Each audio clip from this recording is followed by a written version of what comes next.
Says the connection is weak.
Awesome. Hi guys, this is Chandra Portel here in Ironwood, Michigan, and we are live.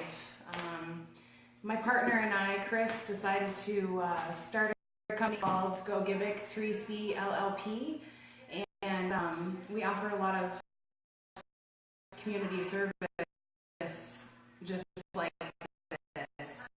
We believe that through better knowledge, people will be able to make better choices about medical cannabis laws.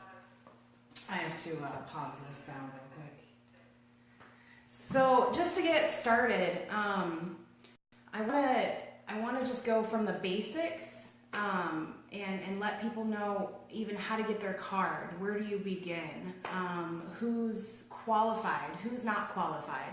Where do you find a doctor?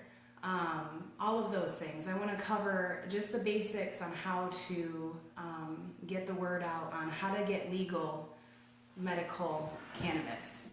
And in Michigan, there are very easy ways to do that if you qualify. So first, if you go to the LARA website, which is the licensing website for the state of Michigan, and that's spelled L-A-R-A. And if you Google it, it'll take you right to the website for Michigan. And you just gather, your medical records from the last 3 years. And once you go to the website, you can find what conditions that you qualify for. And after that, finding out that you qualify is the biggest step. So within the last 3 years, you gather some medical records that back up that qualifying condition. And most places will release your records. They may make you pay for, pages or whatnot, but most medical facilities will release your records. And then next, you can find a physician right here in the UP. There's not one in Ironwood that I'm aware of, but there are in places like Marquette, Baraga, Iron Mountain, and there's the clinics like Sage Clinic, Denali Healthcare with Dr. Bob Townsend, Dr. in Ironwood, and he expanded in he branched out a little bit more to cover more of the Upper Peninsula. So he has, Dr. Bob Townsend has practices all over. I haven't personally seen Bob, but I know quite a few patients that have, and they like him. Sage Clinic, I know a lot of people that have gone there and they like it. I personally have not. And also, just to clarify, I haven't gotten any phone calls and nobody's asked me to, promote them. These are just the information. Anytime anybody contacts me and asks me, where can I find a doctor, I just give them the knowledge that I have. And if anybody else has any more information about doctors up here in the Upper Peninsula, it would be great if you want to get with me or shoot me a personal message, just put it in the comments here for other people to see. That would be great.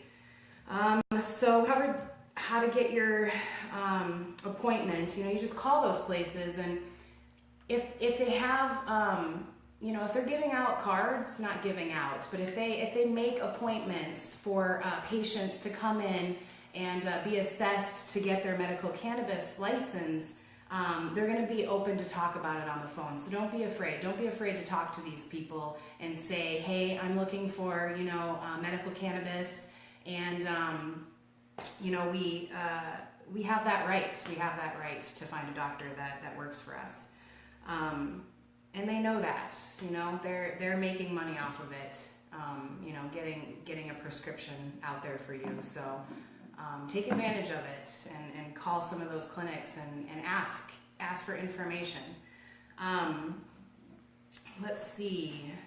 The next thing I have on the docket here is the Michigan Medical Marijuana Act Basics. This is just for caregiver-patient relationship. This isn't for the December 2016 new laws or anything like that.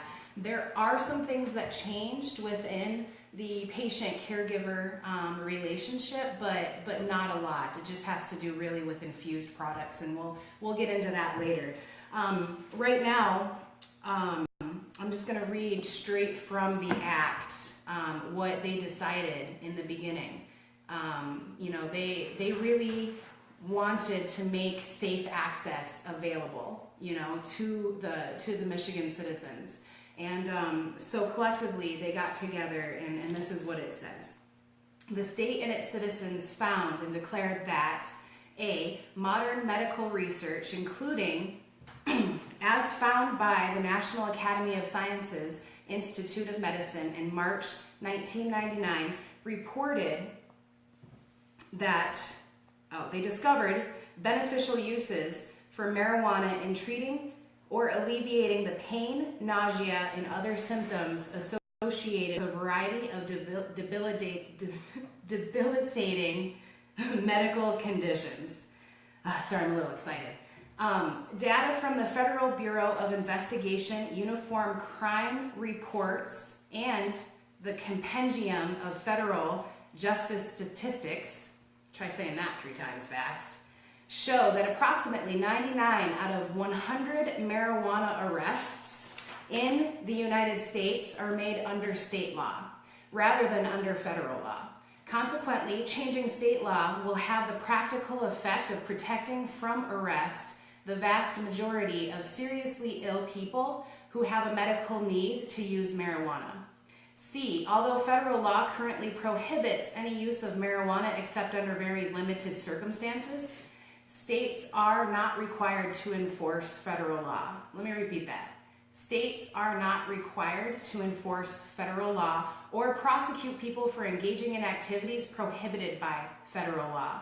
The laws of Alaska, California, Colorado, Hawaii, Maine, Montana, Nevada, New Mexico, Oregon, Vermont, Rhode Island, and Washington do not penalize the medical use and cultivation of marijuana. Michigan joins in this effort for the health and welfare of its citizens. History 2008, initiated Law 1, effective December 4th, 2008. This has been law since 2008, guys. A doctor must assess a patient in person, their medical history, and maintain medical records in a way that meets necessary standards. Physicians are also supposed to follow up to monitor the efficiency or the effects of cannabis for that patient. There's more in there about the patient or the doctor and physician rights and responsibilities, but I didn't get into that here today. If you have more questions on that, feel free to contact me or read it off the website. Next, into some definitions. The definition for debilitating medical condition is one or more of the following. A, cancer, glaucoma, positive status for HIV or AIDS, hepatitis C, Bear with me, some of these are hard to pronounce. Amyotrophic lateral sclerosis, Crohn's disease, agitation of Alzheimer's disease, nail patella, or the treatment of these conditions. B, a chronic debilitating disease or medical condition, or its treatment that produces one or more of the following. Cachexia, I believe, or wasting syndrome, severe or chronic pain, severe nausea, seizures, including but not limited to those characteristics of epilepsy, or severe and persistent muscle spasms, including but not limited to those characteristics of multiple sclerosis. More conditions are being and have been approved through research and petition to the board and state. Okay, so the Michigan licensing, LARA, L-A-R-A, regularly uploads new petitions and new qualifying conditions. So if you have a condition and you don't qualify yet, just keep checking back with the website and maybe even get involved with the local MI Legalize or other advocacy programs out there that can help push a petition with your symptom towards the state board to recommend that it be approved. And you can also get with me for more information on that. So the access only by a registered primary caregiver or registered qualifying patient. That means that nobody is allowed in your cultivation room except for you, the caregiver, or you, the patient. Marijuana plants from outdoors are considered to be in an enclosed, locked facility if they are not visible to the unaided eye. From an adjacent property, when viewed by an when viewed by an individual at ground level or from a permanent structure and are grown within a stationary structure that is enclosed on all sides except for the base by a chain-linked fencing, wood slats, or similar material that prevents access by the general public, and that it is anchored, attached, or affixed to the ground located on land that is owned, leased, or rented by either the registered qualifying patient or person designated through the departmental registration process as the primary caregiver for the registered qualifying patient or patients for whom the marijuana plants are grown. It also has to be equipped with functioning locks or other security devices that restrict access to only registered qualifying patients and or the registered qualifying caregiver. They put in a lot more words to really clarify enclosed locked facility. If it's indoors, only when the patient caregiver is allowed access to it. It has to be closed and locked. You can't have half a door locked. And if you have it outside, you can't have it seen by the neighbors. People walking down the street can't see it. Passing by in a car aren't supposed to be able to see it. If you have it in your backyard in a chain link fence and nobody else can see it, then that's appropriate. It still has to be locked. And the whole point is to keep access from people that are not registered primary caregivers and or patients that need the medicine, which is a pretty big concern for the community at large, from what I'm hearing. So let's see. Oh, and you have to pretty much either own the property that you're growing on or have a rental agreement with whoever owns that property. Here's something a little interesting. You're allowed to have cannabis plants in your vehicle for one instance, and I'll just read it here. Enclosed locked facility includes a motor vehicle if both the following conditions are met. 1, the vehicle is being used temporarily to transport living marijuana plants from one location with the intent to permanently retain those plants at the second location. So let's say you're moving, and you gotta move your plants. You're allowed to move them once from that location to another permanent location. And obviously don't leave your vehicle unlocked or your plants unattended. An individual is not inside the vehicle unless he or she is either the registered qualifying patient to whom the living marijuana plants belong, or the individual designated through the departmental registration process as the primary caregiver for the registered qualifying patient. So only the caregiver or patient can be in there. I don't know why they had to put it in 4 sentences. Marijuana plant. They finally put some definitions in there. Some people recently had a question on this for me. Marijuana plant means from the species Cannabis sativa L. Plant means any living organism that produces its own food through photosynthesis and has observable root formation or is in growth material. Your clones rooted count against your plant count. If it's in growing material, it counts against your plant count. A lot of people are getting, not a lot of people, I can't say that on the record. People have been known to get busted by the local authorities for having clones with root systems. Clippings, if they don't have a root system, they don't count. But as soon as they grow a root and they're producing food through photosynthesis, which is immediately because they're green and leafy, they count. Or as soon as you put a clipping into any growing material, you now have a plant. They put or in there. They didn't put and or. So root and or growing material. Wait, they did put and or in there. All right, I'm getting off track. Let's see. Usable marijuana. Here's another definition.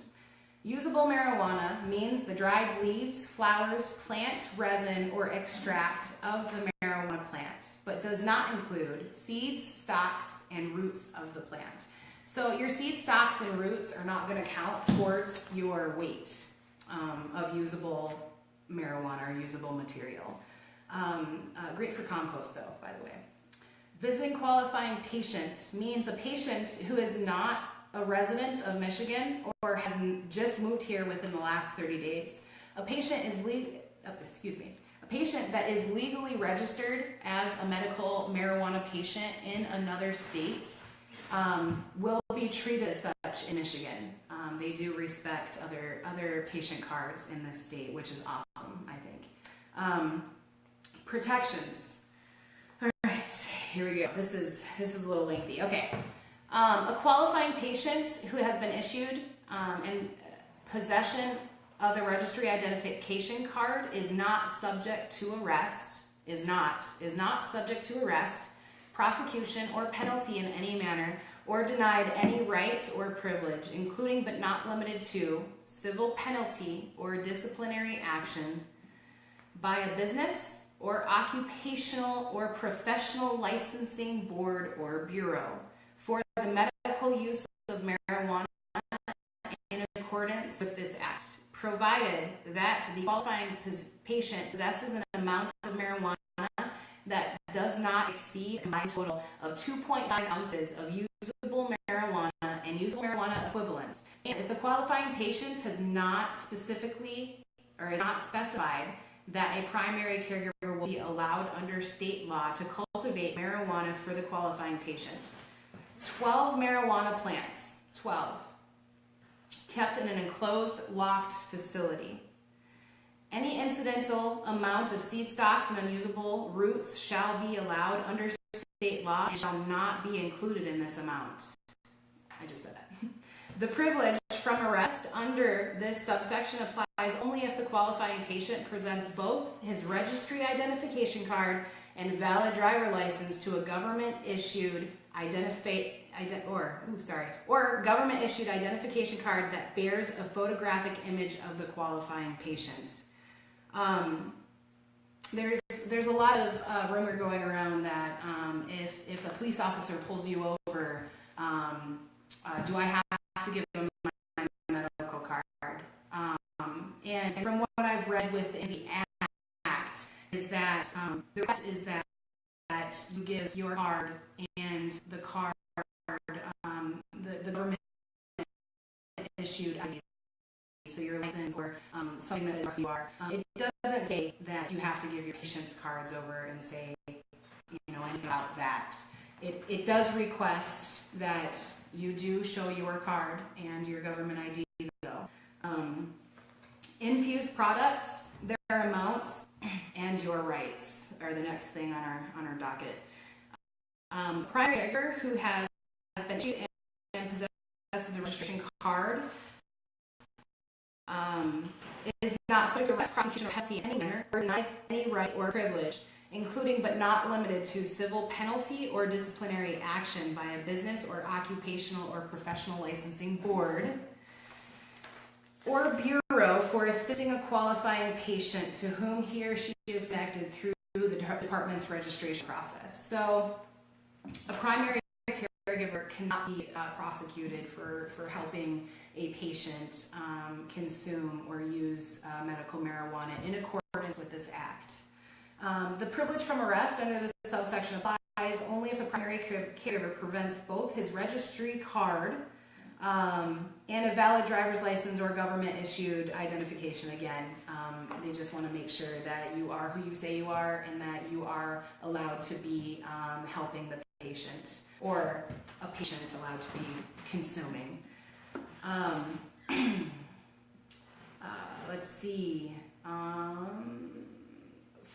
Marijuana in any form or amount should not exceed the following. 1, for each qualifying patient to whom he or she is connected through the department's registration process, a combined total weight of 2.5 ounces of usable marijuana or its equivalents are allowed.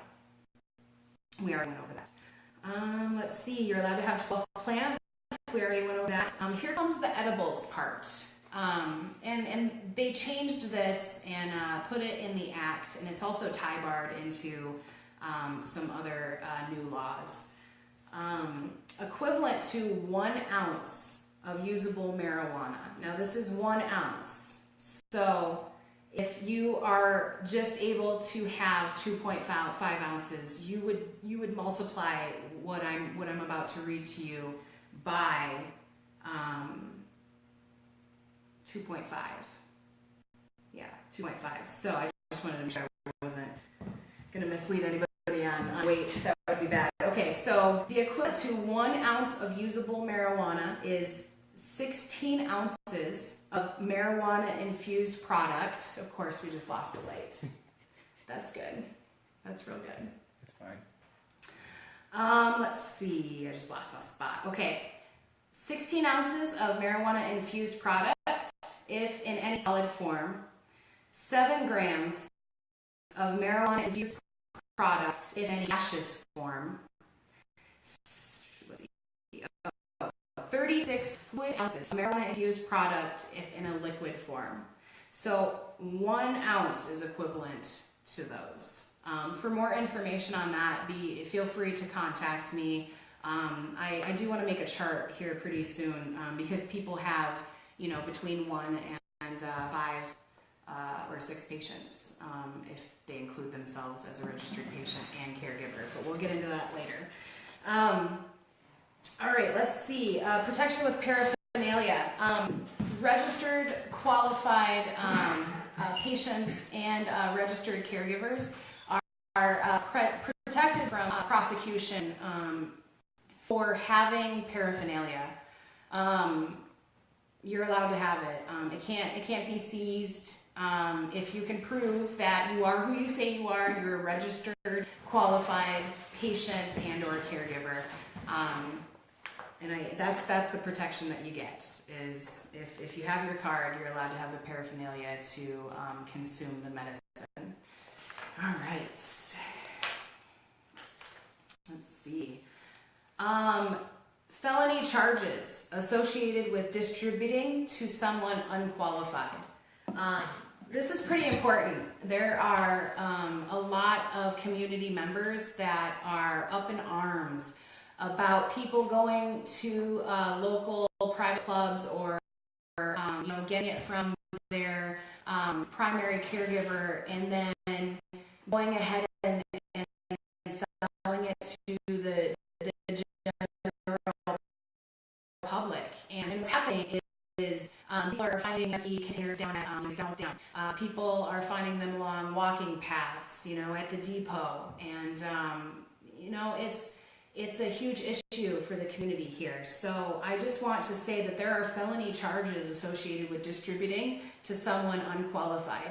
Any registered qualifying patient or registered primary caregiver who sells marijuana to someone who is not allowed the medical use of marijuana under this act shall have his or her registration identification card revoked and is guilty of a felony punishable by imprisonment for not more than 2 years or a fine of not more than $2,000 or both. In addition to any other penalties for the distribution of marijuana. So not only are you going to get a felony for abusing your rights as a patient or caregiver, but you might get a second felony for distribution charges. So just be smart about it. You paid for the prescription, you're the doctor, you're the qualifying person that you use it or give it for a patient. Promote other people getting it instead of illegally selling it. Let's see. Patients are not allowed to transfer infused products to anyone.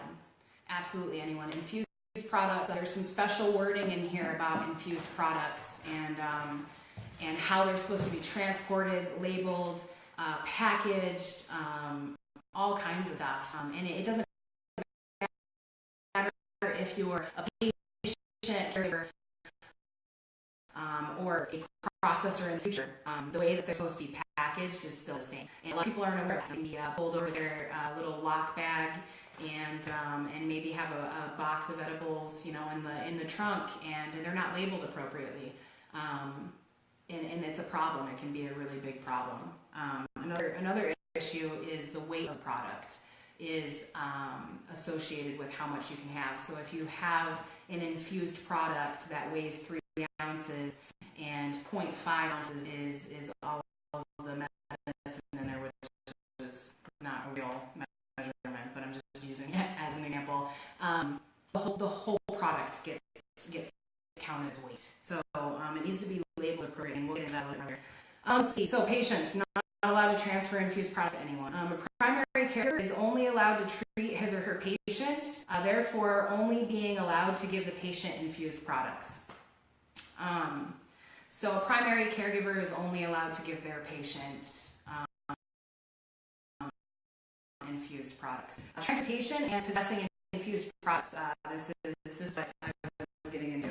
This section does not prohibit a qualifying patient from transporting or possessing marijuana infused products in or upon a motor vehicle if the marijuana infused product is in a sealed and labeled package that is carried in the trunk of the vehicle, or if the vehicle does not have a trunk, is carried so not readily accessible from the interior of the vehicle. The label must state, so this is the labeling restrictions. Patients, caregivers, it doesn't matter. If you have this in your vehicle or if you are transporting this, it has to be labeled this way. The label must state the weight of the marijuana infused product in ounces, name of the manufacturer, date of the manufacturer, name of the person from whom the marijuana infused product was received, and date of receipt. This section does not prohibit, okay, this is the caregiver side. So that was the patient side. There's a little bit more to the caregiver labeling. So as a caregiver, it does not prohibit a primary caregiver from transporting or possessing a marijuana-infused product in or upon a motor vehicle. And it's the same as a patient, just can't have it easily accessible or accessible from the inside vehicle. So it's got to be in the trunk or not accessible. So here comes the labeling part. Okay. enclosed case and carried so it is not too readily accessible from the interior of the vehicle. The manifest. So you must carry a manifest as a caregiver. A patient doesn't need a manifest of their edibles, but if you're bringing a bundle of edibles to a patient as a caregiver, you must have a manifest form, and it must state the weight of each marijuana infused product in ounces, name and address of the manufacturer, date of manufacturer, destination, name and address, date and time of departure, estimated date and time of arrival, and if applicable, the name and address of the person from whom the product was received and the date of the receipt. We're just checking on time. So, okay, so that's a lot. That is a lot. And honestly, if you're a caregiver and you're regularly transporting things to your patient, you can contact us about labeling. It's not difficult to do, but it is tedious. But if you want to protect yourself and you want to be get on board anyways, like let's say you might be applying for a processing license in the future. All that labeling is going to be implemented anyways. So if you're interested in starting that process, feel free to contact us and we can either get you the information that you need through us, and if we can't help you, we'll find somebody in the community that can. Let's see, all right. Oh, here's something that's kind of cool. I'm just going to state this real quick before moving on. For the purposes of determining compliance of quantity limitations, there is a rebuttable presumption that the weight of the marijuana infused product listed on a package label or on a marijuana transportation manifest is accurate. So it's pretty much saying to decide whether or not you're compliant, they're going to look at the weight on the packages. So be accurate is my suggestion. This next section is for maybe caregivers or parents. I believe that if you are a minor or if you have somebody in your home that is a minor, if you have a child that has a condition needs medical cannabis, these are the following that pertain to that. Michigan does allow medical cannabis for minor patients, people under the age of 18. So the department shall not issue a registered identification card to a qualifying patient who is under age 18 unless, one, qualifying patient physician has explained the potential risk and benefit of the medical use of marijuana to the qualifying patient and his or her parent or legal guardian. The qualifying patient's parent or legal guardian submits a written certification from 2 physicians, and the qualifying patient's parent or legal guardian consents in writing to allow the qualifying patient medical use of marijuana and serve as the qualifying patient's primary caregiver. So a parent or a legal guardian are the only people that can caregivers for my patients. And there's a lot of mamas and dads out there that don't know how to, they need this medicine for their children, epilepsy, cancers, MS. I mean, there's just so many wonderful people that I've met out there that are like, how do I get this for my kid? And it's available, but us as a maybe cultivation community can better serve them with information. These people don't have the opportunity to go get a caregiver somewhere else. They need to learn how to grow for themselves and produce good medicine so that they can serve their children as they can. I think that's important. That should be a service that we all as a community can work on. Let's see. All right. The patient, so the mom and dad or legal guardian has to write that they are allowing the qualifying patient's medical marijuana. They will serve as the qualifying caregiver, and they will control the acquisition of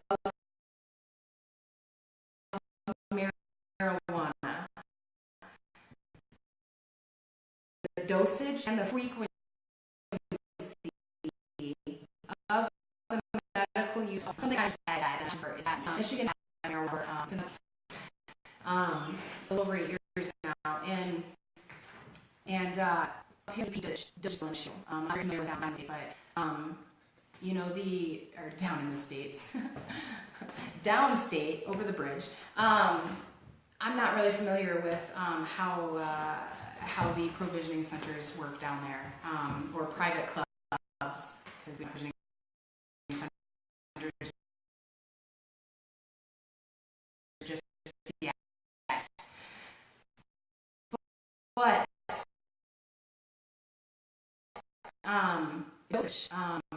if you're taking as I teach dosing, it's chromatography is available.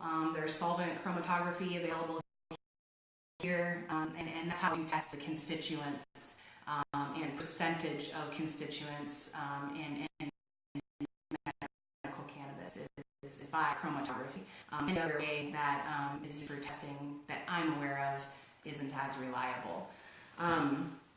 So you get your stuff tested, and there's some mathematical equations to figure out dosing. And the reason why I say this is because for a lot of patients, let's say a patient has diabetes, and they have to take a medication every single day. But let's say that medication isn't really dosed well, and it's not really regulated well. Well, what happens is they take one pill today, and they don't take a couple pills the next day, and the third day they take 3 pills, the fourth day they take 2. Unregular dosing isn't going to treat as well as regular dosing, and there are studies out there that definitely back that.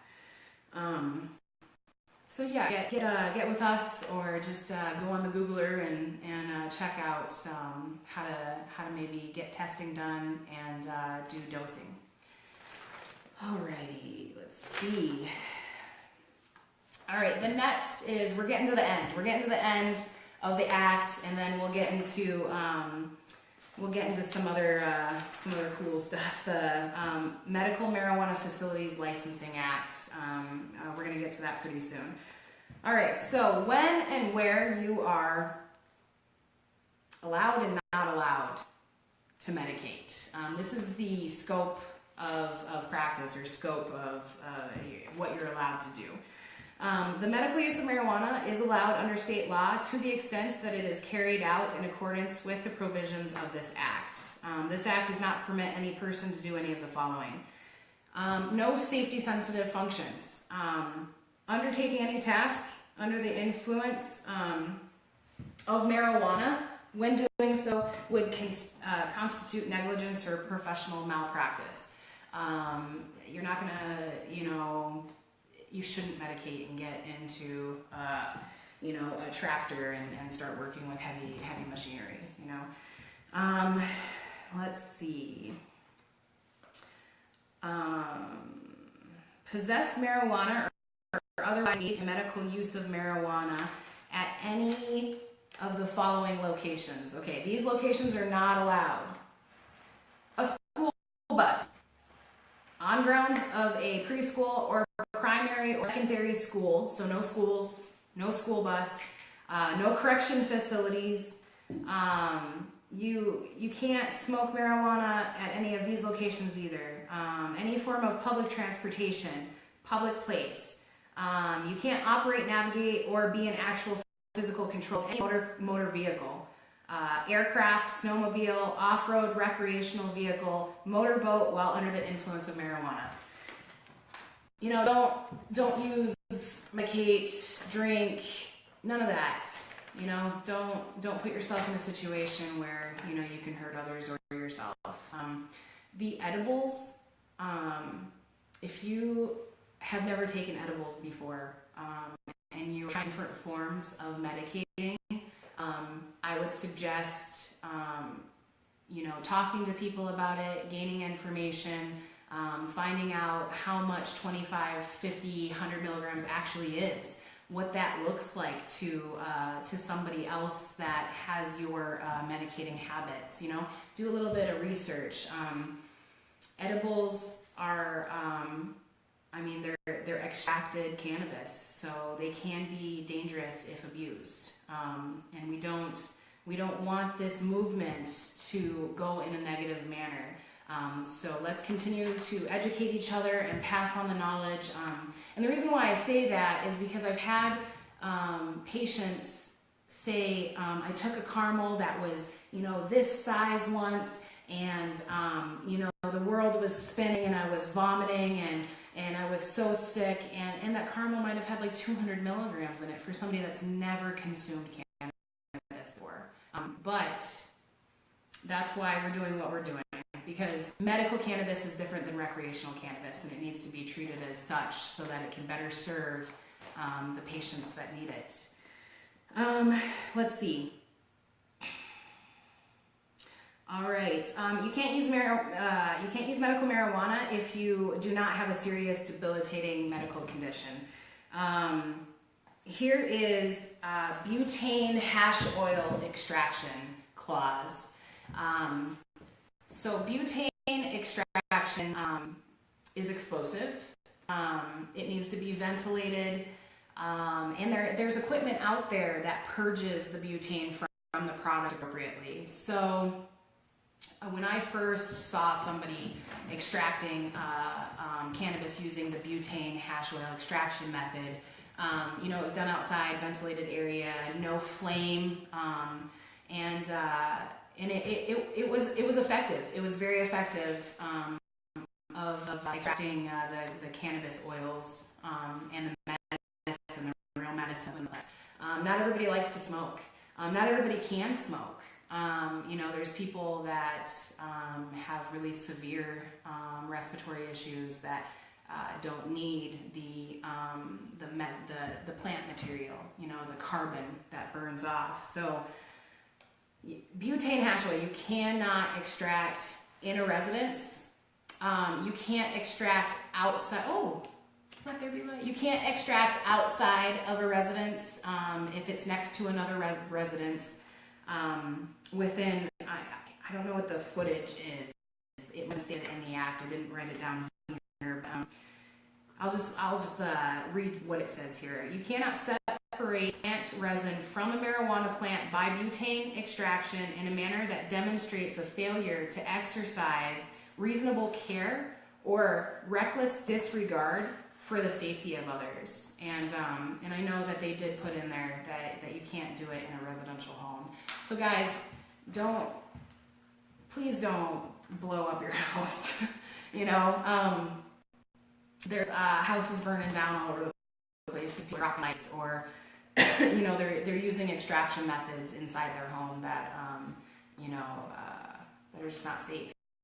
Butane is extremely flammable, and so it needs to be vented properly. Another thing is there's mercaptans and hydrogen sulfide within butane, and if it's not extracted appropriately, things are left. We don't have enough research to show that mercaptans or hydrogen sulfide used in certain forms or inhaled, or there's devices out there, there's knowledge out there, so just get active and research before just doing. All right, affirmative defense. This is the last part of the Michigan Medical Marijuana Act part for us tonight. So, affirmative defense. Except as provided in Section 7B of the Act, a patient and a patient's primary caregiver, if any, may assert the medical purpose for using marijuana as a defense to any prosecution involving marijuana in this offense shall be presumed valid where the evidence shows that a physician has stated the physician's professional opinion after having completed a full assessment of the patient's medical history and current medical condition, have decided that the patient is likely to receive therapeutic or palliative benefit from the medical use of marijuana. So pretty much a patient or a primary caregiver can assert that a physician has said that they can receive benefits from medical cannabis. These patients and caregivers can present this finding in the court of law and fight it with an affirmative defense. If you want to find out more about affirmative defense and what that means, you can look at the Act. It's one of the last topics on the Act is affirmative defense. And also, it's a little tricky, so don't hesitate to ask around other people's interpretation. I'm not a lawyer. I give legal advice. My partner is not a lawyer. He doesn't give legal advice. We just interpretate. We ask our lawyer questions that we may have about how to interpretate the law. Alrighty, so next is what happened in December for 2016, or what happened in December 2016 for medical marijuana in Michigan. Some pretty huge things took effect. 3 House bills. Well, there were 4, but I'm gonna talk about 3 because one is really just about administrative stuff. 4209, 4210, and 4827. Those are the House bills that were passed December 2016.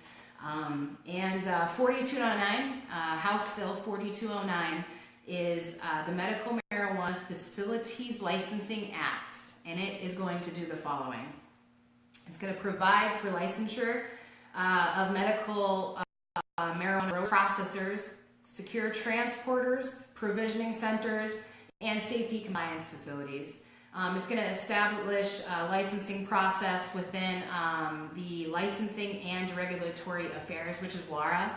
L-A-R-A is the Licensing and Regulatory Affairs. I don't know why I can't remember that every time I'm like, LARA, I don't know what it is. I just call it licensing board.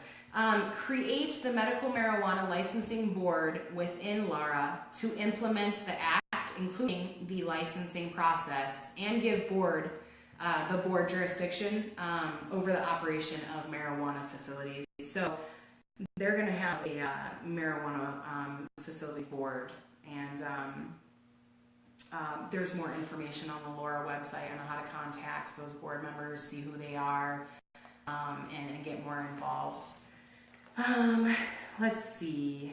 There are, A through P. So I'm gonna skip around here a little bit more. I'm really just pulling this from a bill analysis off the LARA website. So if you go to the LARA website, and on the left-hand side is the medical marijuana link. And it's a medical marijuana program. You click that link, and it's going to take you to a page that's either the licensing information or the link within the literature that will take you to more of a patient caregiver site that has all the papers that you would need to either register, change your address, change caregivers, add a patient, drop a patient, whatever. So the LARA website is put together pretty well, and it has a lot of information on it, and that bill analysis is right on there, and it's a great resource for anybody interested in the new acts, because it's put in a little bit more layman's term, and it breaks down each bill and then kind of gets into it as well. So right now I'm just pretty much the breakdown of 4209. House Bill 4209, which is the Medical Marijuana Facilities Licensing Act. It's going to require money in the fund to be used for implementing, administering, and enforcing the Act. It's going to require applicants and license. It's going to require applicants to apply for a license and pay an application fee, and require licensees to pay an annual regulatory assessment, which will be deposited in the new marijuana regulatory fund.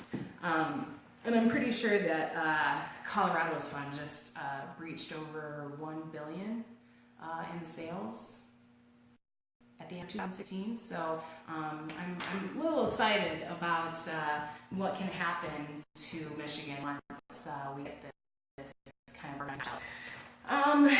Let's see. Requires provisioning centers to pay a tax on their retail gross. I think that's a 3% tax, I'm pretty sure. So there's going to be a 3% tax at provisioning centers. It's gonna be the Medical Marijuana Excess Fund is what the tax is going to be called. It's going to require money from the excess fund to be distributed to municipalities counties and municipalities and law enforcement can opt in. They can opt in and apply for grant money. That grant money is going to go to administrative costs. It's going to go to jobs. It's going to go to people that already have jobs, like the local law enforcement agency, or the state police hub, to implement and enforce these new state bills. So it's also going to require money that's distributed to First Responder Presumed Coverage Fund. If you want to know more about the First Responder Presumed Coverage Fund, go ahead and go to the LARA website, break that down for you. And that's going to be so they're gonna require money that go into the First Responder Presumed Coverage Fund rather than the State General Fund. So they're separating escrows for medical cannabis, so to speak. These are horrible for you, by the way. All right, let's see. It's going to authorize the board to impose license sanctions and civil violations or civil fines for violations of the act or rules. And against House Bill 4209 still. Let's see. It's going to impose various restrictions on board members, employees, and agents related to conflicts of interest and relationships with licensees, and require members, employees, and agents to make certain disclosures. So I was reading the back of the licensing application, and I was thumbing through it, and they want to know everybody. They want to know your kids, they want to know your spouse, they want to know what businesses you have, what businesses you're invested in, what stocks you might have. Probably, I'm not really quoting that out of, but they just want to know everything. They want to know your financial security, statements. They're asking for everything. They're asking for transparency when you apply for these licenses. So have all your ducks in a row when you go ahead and apply for those licenses. I know that's going to be about $5,000 per license for, I think, just municipality. So I know that there's going to be some financial obligations for any license that you may be applying for. The cool thing is it left the patient-caregiver relationship pretty much alone. I believe that in the future, private clubs may be a little bit more taboo than they are now, because there is now an outlet for mandated, regulated facilities. So I'll talk about that a little bit more later. Let's see, it's going to require LARA to promulgate rules and emergency rules in consultation with the board. So LARA, the Licensing and Regulatory Affairs Bureau, is going to be consulting with the Medical Marijuana Program Board, or the Facilities Licensing Board. And so they can promulgate emergency rules. They can come in and say, oh, we need to add this, and go ahead and add some new regulations if they need to. And I'm interested to see what that looks like. They will have hearings posted on LARA. Check that site out. Go and check it out regularly. See when those meetings are. They're canceled quite a bit. They're moved. They're rescheduled. You gotta kind of stay on top of it. But it'll keep you up to par with these emergency promulgations. Excuse me. They are going to create the Marijuana Advisory Panel to make recommendations to the board. So the panel will make recommendations to the board. The board will work with the licensing and regulatory affairs of Michigan to enforce any further. It's going to prevent a person from being penalized for manufacturing a marijuana-infused product if the person is a qualified registered patient or a registered primary caregiver. So you're allowed to make edibles. You're allowed to make infused products, tinctures. There's so many ways to consume this medicine. It doesn't have to be flower all the time anymore.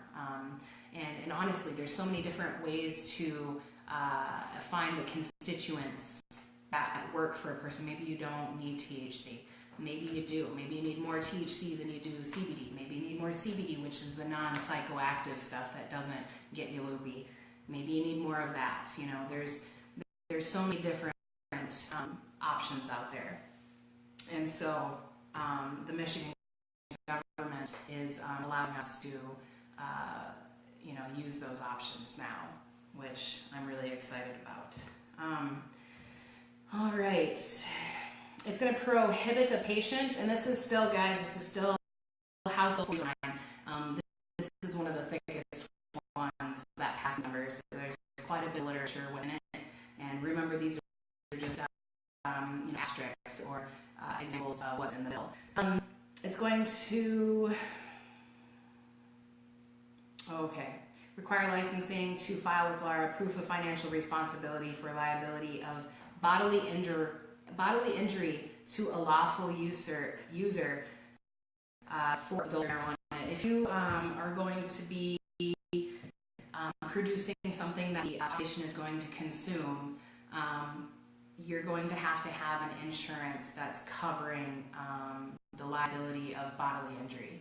So if I consume a product and it has mold spores in it and I get really bad pneumonia, I could legally sue the entity that produced that medicine and didn't necessarily get it tested for spores. And there is one case. There's one case of a person with leukemia inhaling spores from medical cannabis and getting pneumonia that they could not get over. And they ended up passing away from the complications from pneumonia. So when we're getting things tested, batch testing is also going to be something. It's going to be a little bit different. Chain of custody. You're not going to be able to send in a gram of something anymore. If you grow 72 plants, you're going to have to get batch testing. And we'll get into that later. That kind of gets into how the process with the secure transporter processing testing facilities is going to work. So I'm getting ahead of myself now. Okay, so now we're on to House Bill 4210. That's 4210. And this amends the Medical Marijuana Act concerning marijuana-infused products. And we already went over this in the Marijuana Act. The one that I printed off and took clippings from here in my notes is already updated.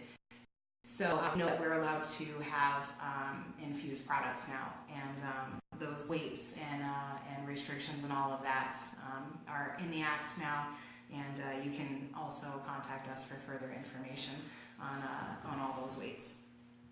All right. House Bill 4210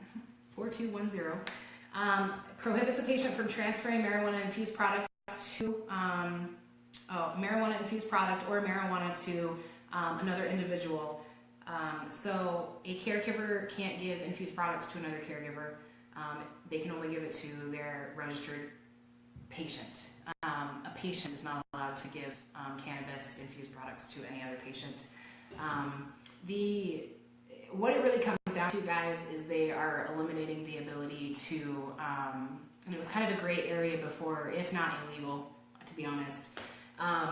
They are going to completely eliminate the ability to transfer cannabis from a non-qualified caregiver to somebody else's patient. So I, as a caregiver, can't, serve anybody with a patient card. It doesn't work like that, which is a bummer. I mean, not everybody has the best access or the best skills at cultivating medicine, and I believe that this licensing act and these facilities acts are going to implement better access for patients, and the economic value of it is unparalleled right now.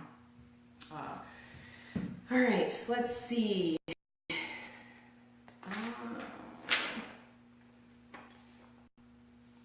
The civil fine for transporting or possessing a marijuana-infused product or giving it to another patient that's not yours, it's a $250 civil violation. But just remember, it is a felony to distribute medical cannabis to an unqualified patient. And we already went over that. All right, in addition, the bill extends criminal and civil immunity to a person for the transfer, purchase, or sale of marijuana pursuant to the Medical Marijuana Facilities Licensing Act. It requires Laura to verify the authenticity of a registry ID card to the database created in the Marijuana Tracking Act. So 180 days after December, I think it's 20th, 2017, a entire system, and it's going to be based on a bid. Somebody's going to win a bid to implement this huge system that's going to track your patient ID number. It's going to track your caregiver ID number. If you're a license holder, it's going to track that. It's going to track cannabis from seed to sale. It's going to track manifests of a secure transporter transporting cannabis from a grow facility to a licensed safety compliance facility, which is a testing facility. There's a lot that it's going to do, and we're going to have a lot more workshops and Tuesday Night Lives about that later, so stay tuned. All right, so 4210, 4209. It's also going to appropriate $8.5 million to Laura for its initial costs of implementing the Marijuana Facility Licensing Act. So they're pretty much saying that it's going to take $8.5 million to implement this Facilities Licensing Act and the Marijuana Tracking Act. So $8.5 million for both those things. And that includes the systems that are going to be integrated into local law enforcement and so on and so forth. They'll be able to pull you over or go into your facility and check out your cards, and it will be instant. And it actually protects the caregiver and patient, this new program. If you're not interested in getting into any of the licensing or anything like that, the database system gives instant access to whether or not you have a registered patient. So let's say you're growing 72 in your home. You're a registered patient and you're also a caregiver. Well, let's say one of your patients decided they were going to go with another caregiver and they didn't let you know. They sent that $35 money order and form into the state and dropped you and added somebody else. And then let's say 2 days later, after they sent that paperwork in, or after, 2 days after the state received that paperwork, let's say, the police decide to come in and check out your grow. And you think you're completely legal, so you're like, yeah, come on in. And little do you know that there's a gap in time of when you receive that letter from the state saying that this patient dropped you. And so this inventory system, or this tracking system, is going to provide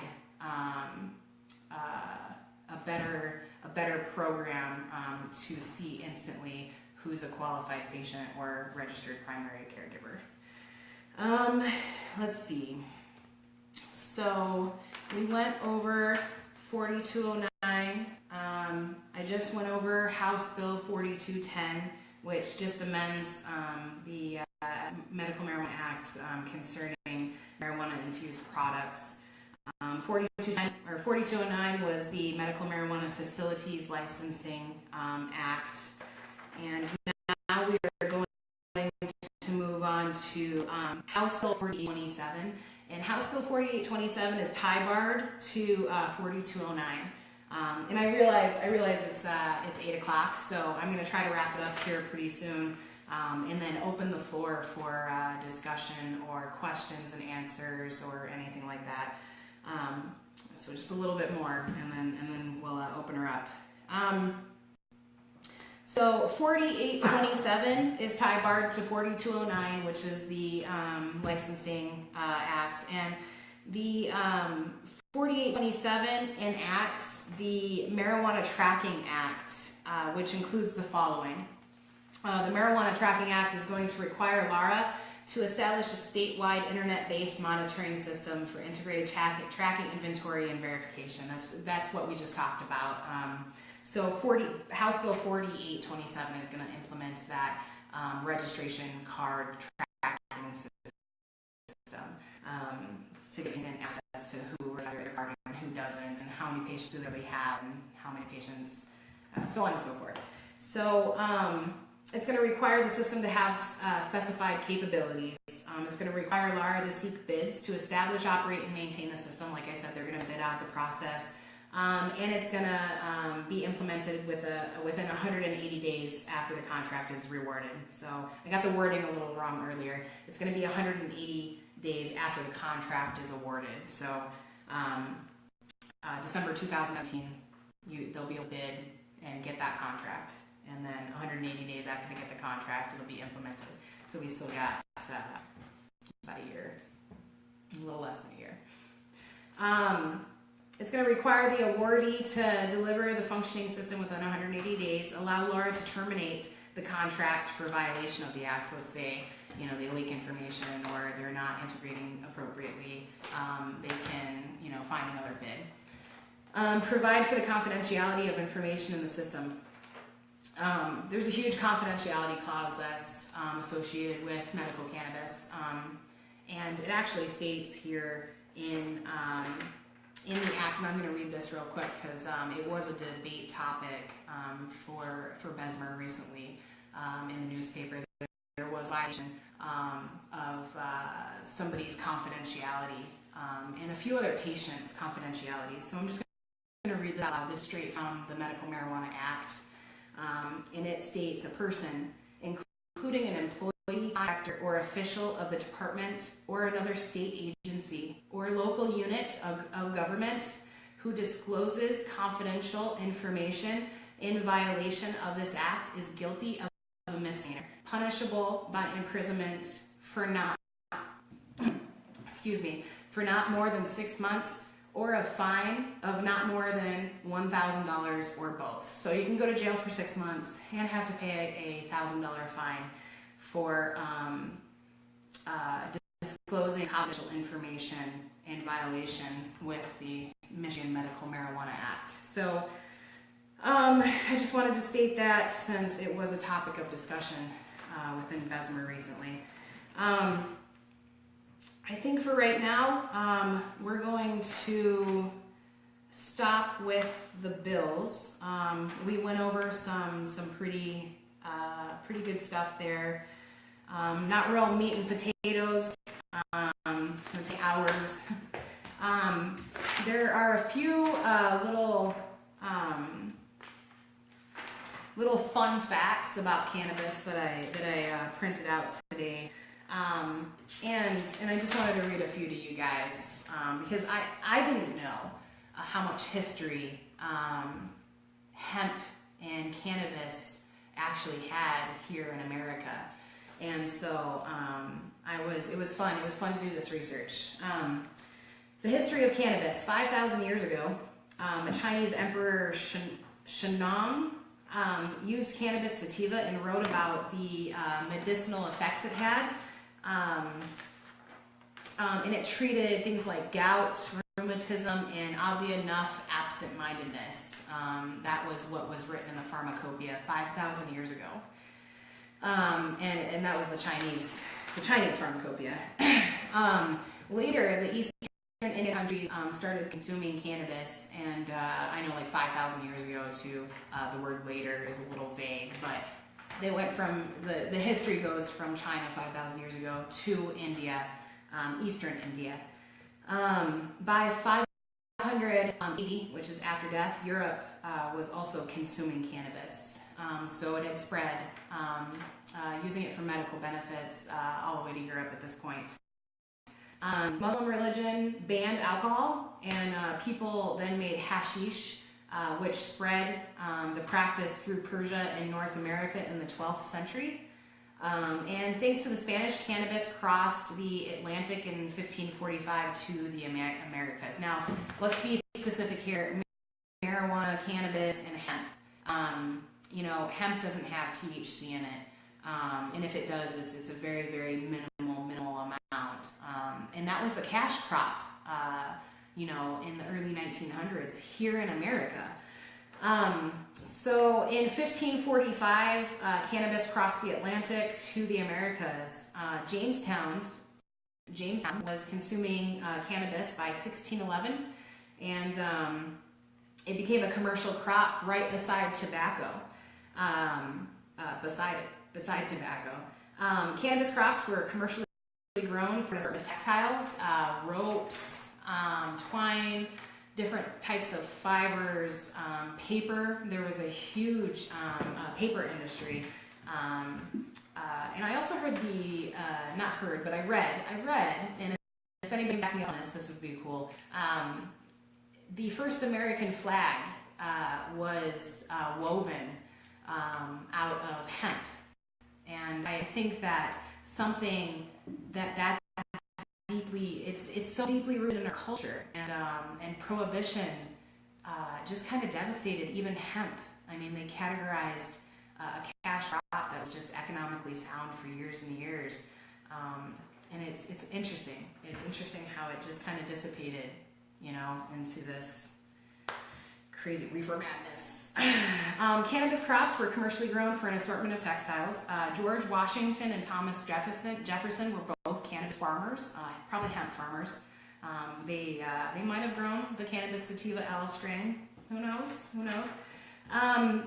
But people might have smoked hemp back then too. CBD definitely has medicinal purposes, so it very well might have been, used before the sativa L was.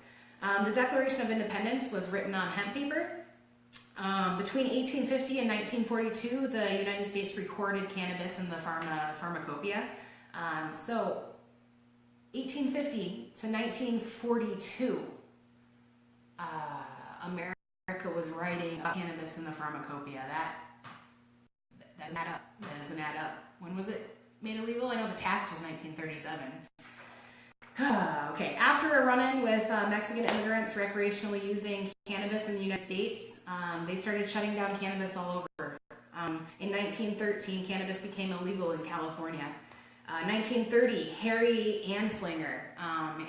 Jacob Anslinger was the United States government official who served as the first commissioner of the U.S. Treasury Department's Federal Bureau of Narcotics.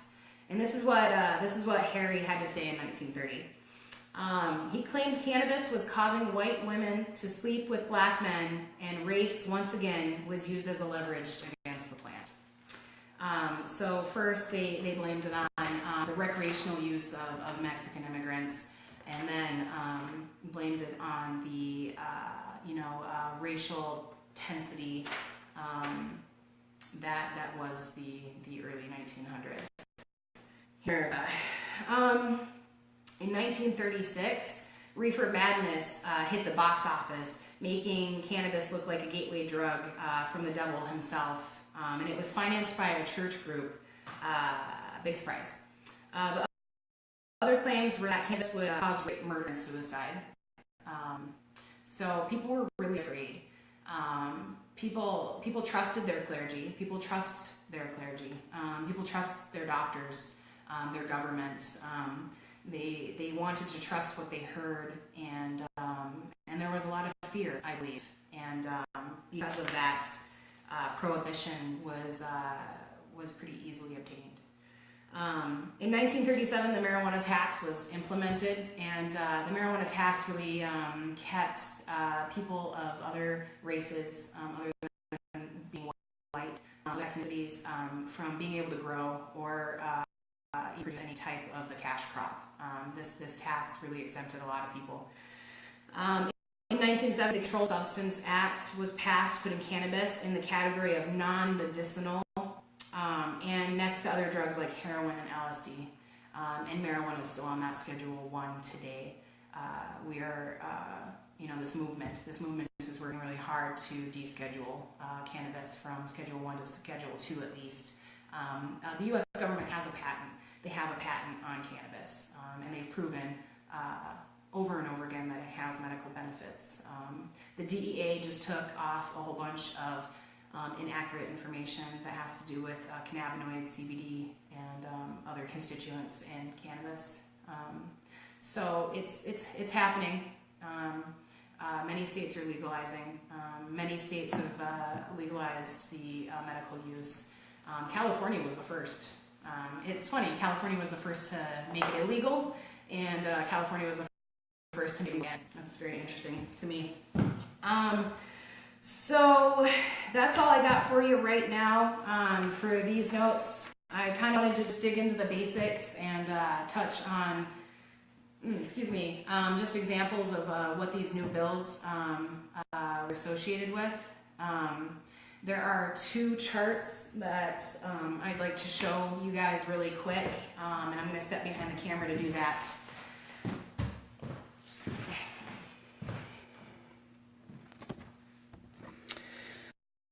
So I recently made this because people had asked me to email it, and this is kind of a chart of the way that the Licensing Facility Act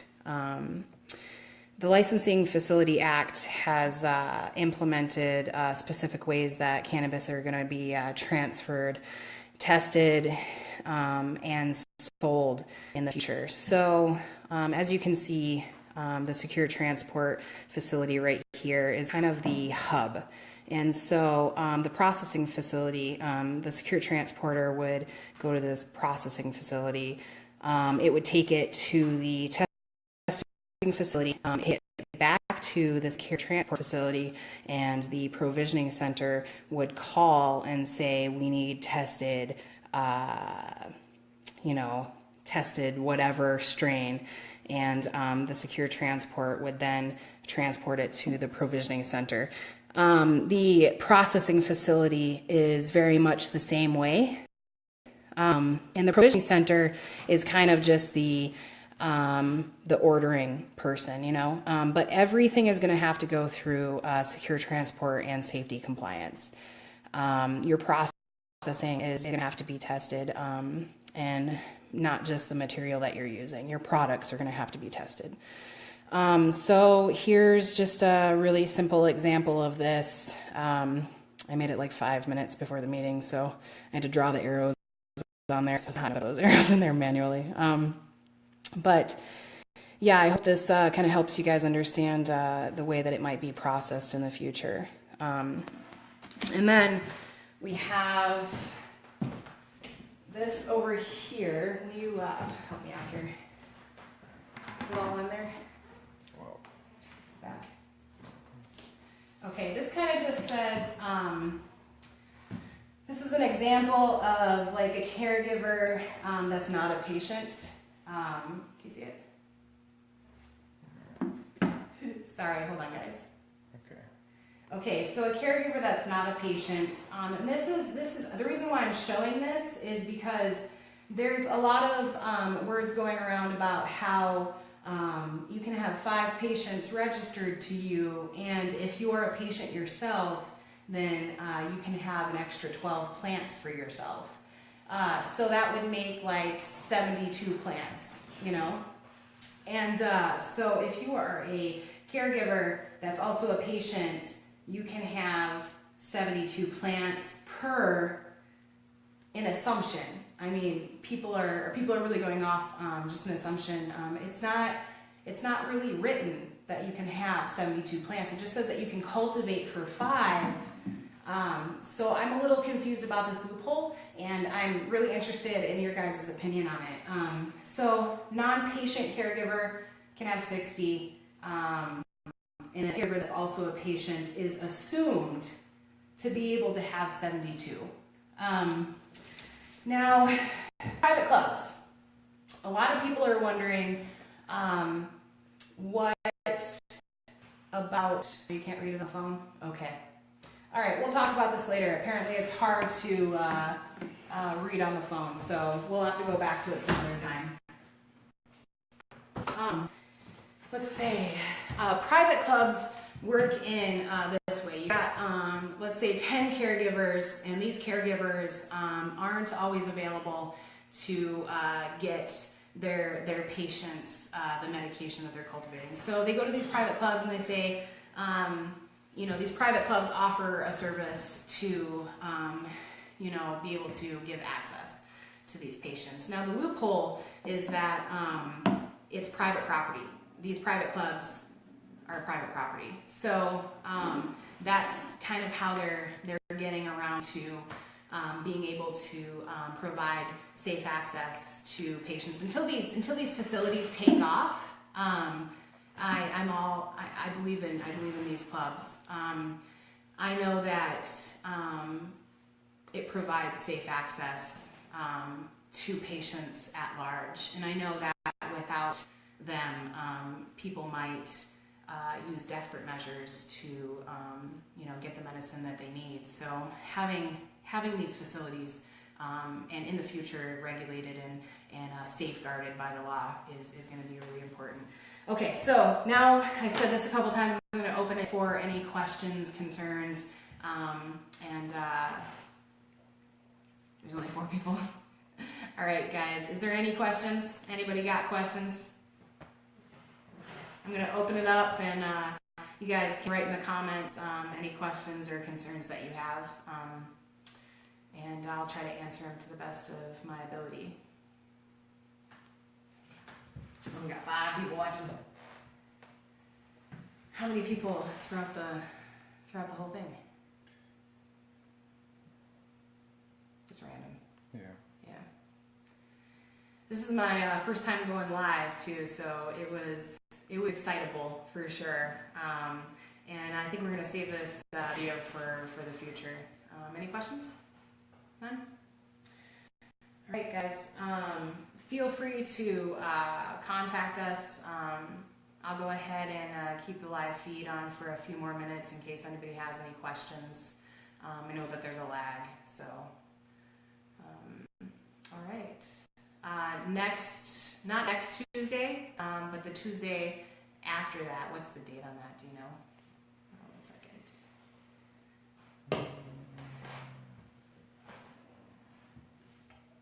7th. So on the 7th, we'll go ahead and cover more of some community news. I had some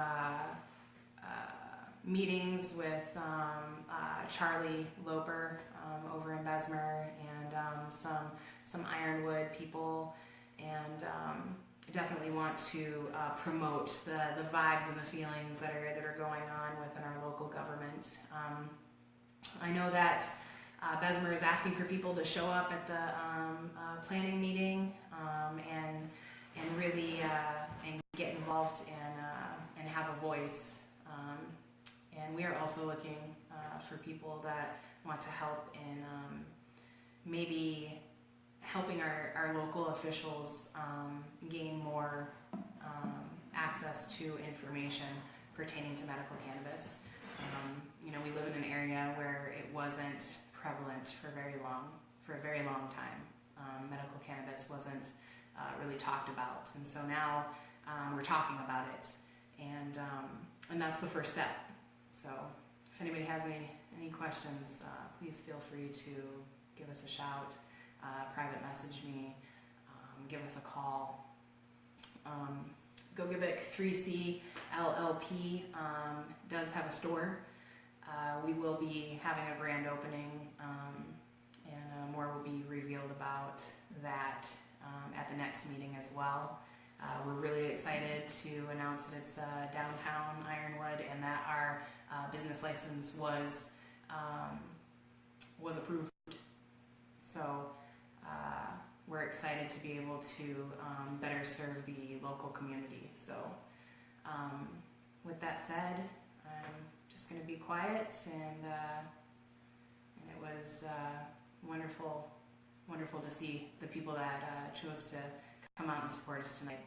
We really appreciate it.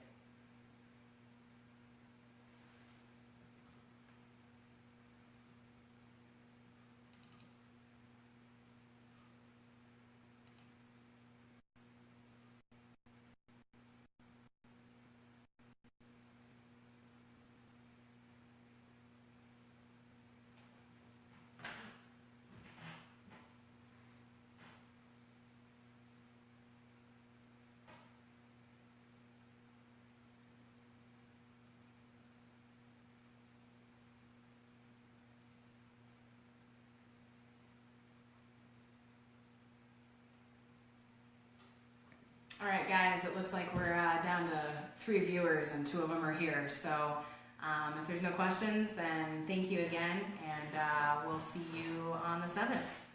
Bye.